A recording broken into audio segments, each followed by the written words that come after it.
네, 이번에는 생활 속의 유용한 건강 정보를 전해드리는 건강 플러스 시간입니다. 이번 주부터 본격적으로 새 학기가 시작이 됐죠. 설레는 마음으로 아직은 좀 낯선 환경에 적응하고 계신 분들 꽤 많으실 텐데요. 네, 그렇습니다. 그런데 새로운 환경에서 심리적인 안정이 이루어지지 않으면 스트레스로 인해서 다양한 건강상의 문제가 생길 수 있습니다. 각별한 주의가 필요한데요. 그래서 이 시간에는 한림대 성심병원 가정의학과 박경희 교수와 함께 새학기 증후군을 효과적으로 극복할 수 있는 방법을 알아보겠습니다. 안녕하세요. 네, 안녕하세요.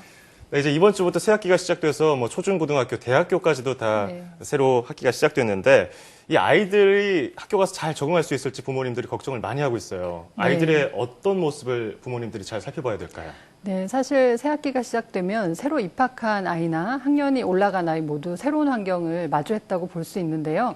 평소와는 달리 아이가 말이 없어진다던가 자꾸 이유 없이 배나 머리가 아프다고 하면서 학교에 가기 싫다고 하는 경우가 있습니다.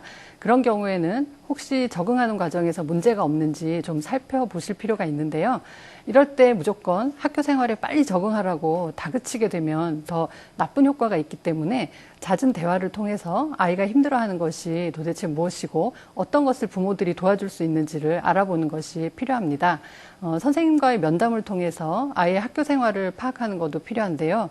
의외로 학교에 가서는 잘 적응하는 아이들이 집에서만 그런 얘기를 하는 경우가 있습니다. 그럴 때는 사실 부모가 좀 더 관심을 가져주고 대화를 하는 것이 도움이 될 수 있습니다. 만약 가정에서 이런 것들이 해결이 되지 않는 상태라면 전문의와 상담을 해보시는 것이 더 좋겠습니다. 네. 그런데 갑자기 학교에서 아이가 아프다는 연락이 오는 경우가 종종 있다고 하는데요.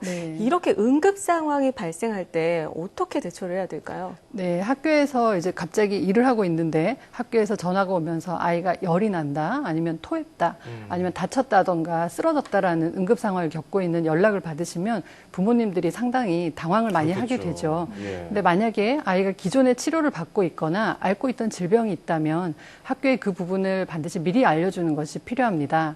간혹 부모님들 중에는 아이한테 이제 다른 친구나 선생님들이 편견을 가지게 될까봐 그 질병을 숨기는 경우가 있는데요. 그렇게 하다 보면 응급 상황이 생겼을 때 대처를 잘 못해서 큰 사고를 유발할 수도 있습니다. 특히 천식이나 뇌전증, 그리고 당뇨병이나 특정 알레르기성 질환과 같이 응급 상황이 생길 수 있는 경우라면 반드시 알려주셔야 되고 평소에 아이가 어떤 병원을 다니고 있는지도 알려주는 게 좋습니다. 그래야지만 평소보다 훨씬 더 빨리 응급 상황에 대처를 할 수 있고요. 또 단체 급식을 하다 보니까 특정 음식물에 대한 알레르기가 있는 아이들이 있는데 이런 아이들 같은 경우도 반드시 교사와 영양교사한테 미리 알려주는 게 필요하고요. 학교의 급식 메뉴를 미리 검토해 보시는 것이 좋겠습니다. 예, 그러니까 아이가 학교에 갔다 와서 좀 긴장하고 있고 말수가 없어지면 대화를 좀 많이 해보고 왜 그랬니 이렇게 해보거나 선생님과 상담을 하거나 그게 안 되면 전문의와 상담을 해봐라. 그리고 또 미리 어디가 아픈지 학교에 미리 알려야 그 위급 상황을 극복할 수 있다 이렇게 말씀해 주셨어요. 그렇죠. 그런가 하면 이제 봄방학이 시작됐으니까 좀 독감이 유행인데 새학기 전염병이 유행할 수 있어서 걱정인 분들도 많아요. 이 전염병을 예방할 수 있는 방법은 뭐가 있을까요? 네, 사실 지금 유행하고 있는 독감이 대표적인 예라고 볼 수 있는데요. 독감의 유행 시기가 조금 늦어지기도 했고 그리고 아직도 환자가 많이 발생하고 있습니다. 그래서 이번에는 또 예방접종을 하신 분들도 독감으로 진단받는 경우가 많이 있거든요. 그래서 특히 면역력이 약한 어린아이들이 좀 더 취약할 수 있는데요. 학기가 시작한 후에 아이들이 모여서 집단 생활을 하게 되면서 유치원이나 어린이집 그리고 초등학교 저학년들 사이에서 독감이 전염될 가능성이 높아지고 그리고 그것이 가정으로 전파가 되는 경우가 많습니다. 요즘은 보면 간혹 이제 지금이라도 예방접종을 해야 된다는 그런 질문을 많이 하시기도 하는데요. 어떤가요? 사실 항체가 생성되는 데는 조금 시간이 걸릴 수도 있고요. 그리고 조금 지나면 유행이 좀 잦아들 수가 있습니다. 그래서 오히려 그 개인 위생을 철저히 하는 것이 좋아서요.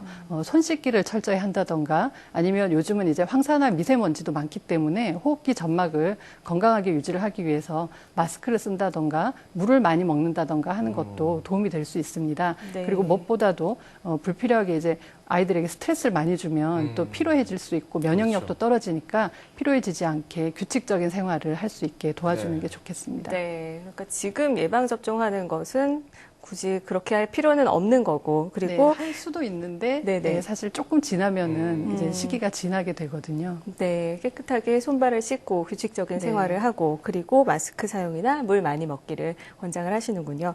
그런데 이렇게 초중고생뿐 아니라 대학생 같은 경우는 정말 지금까지와 전혀 다른 생활을 하게 네. 되는 거잖아요. 이런 대학생들 특별히 유의해야 될 점 어떤 것들이 있을까요? 네, 사실 이제 성인이 되는 것과 동시에 이제 상당히 자유로운 생활이 시작되는 것이 대학 생활이라고 볼 수 있는데요. 고등학생 때까지 생활과 크게 다른 것은 각종 신입생 환영회, 동아리 환영회, 각종 모임들을 통해서 잦은 음주를 하게 될 수 있는 문제가 그쵸. 생길 수가 있습니다. 네. 그래서 전혀 술을 마시지 않다가 갑자기 과음을 하게 되는 사례가 잦아지다 보니까 술을 먹고 정신을 잃는다던가 하는 문제도 생길 수 있고요.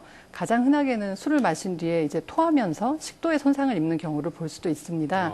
또 밤늦게까지 음식을 먹고 술을 먹고 그렇게 해서 취한 상태에서 바로 잠들게 되면서 역류성 식도염과 같은 문제들이 생겨서 이제 신트림이 나거나 속이 쓰리거나 하는 문제도 생길 수 있고 이런 네. 것들은 또 비만의 원인이 될 수도 있습니다. 네. 그래서 대학생들이 되면 사실 이제 어른 되는 초기 단계라고 볼 수 있기 때문에 네. 자신의 건강 관리는 스스로 챙겨야 될 필요가 있습니다. 그래서 네. 우선 과도한 음주를 피하고 만약 불가피하게 술을 마셔야 한다면 가능하면은 가벼운 식사를 하고 난 다음에 빈속이 아닌 상태로 술을 마시되 안주 같은 경우는 열량이 낮고 비타민과 미네랄이 많은 채소 위주로 선택하는 것이 좋습니다.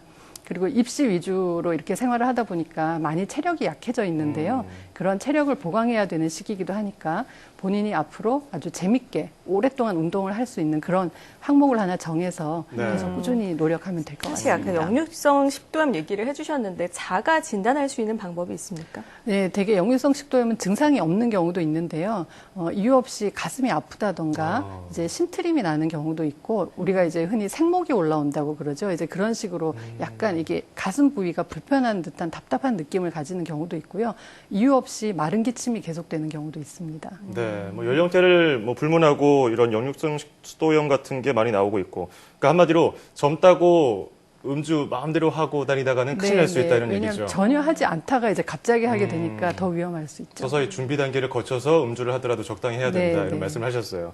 자, 그렇다면 초중 고등학생, 대학생 모두 통틀어서 새 학기에 어떻게 하면 더 건강하게 생활할 수 있을지 좀 설명 좀 해주시죠. 네, 사실 환경의 변화로 인한 스트레스가 면역력을 떨어지게 만들어서 이제 몸과 마음의 병을 가지고 올 수 있는 시기가 오히려 새학기라고 볼 수 있습니다. 네. 이 면역력을 강화시키기 위해서는 충분한 휴식과 수면이 아주 필수적인데요.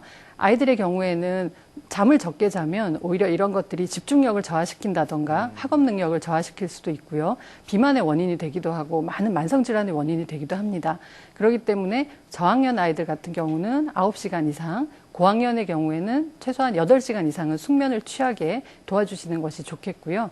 신선한 제철 과일이나 채소 등을 통해서 부족해지기 쉬운 비타민이나 미네랄을 보충하는 것이 좋겠습니다.